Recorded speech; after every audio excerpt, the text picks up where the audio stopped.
I've had a lot of friends about your age. When they were ready, I took them down this path, to a special place.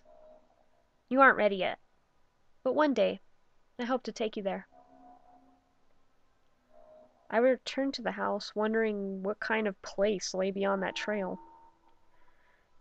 2 weeks after I met Mr. Widemouth, the last of our things had been packed into a moving truck. I was in the cab of the truck, sitting next to my father for the long drive to Pennsylvania.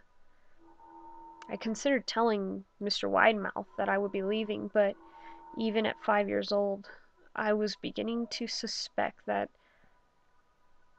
perhaps the creature's intentions were not to my benefit, despite what he said otherwise. For this reason, I decided to keep my departure secret. My father and I were in the truck at 4 a.m. He was hoping to make it to Pennsylvania by lunchtime tomorrow with the help of an endless supply of coffee and a six-pack of energy drinks. He seemed more like a man who was about to run a marathon rather than one who was about to spend 2 days sitting still. Early enough for you? He asked. I nodded and placed my head against the window, hoping for some sleep before the sun came up. I felt my father's hand on my shoulder. This is the last move, son, I promise. I know it's hard for you, as sick as you've been.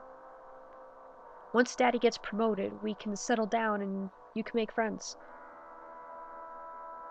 I opened my eyes as we backed out of the driveway. I saw Mr. Widemouth's silhouette in my bedroom window.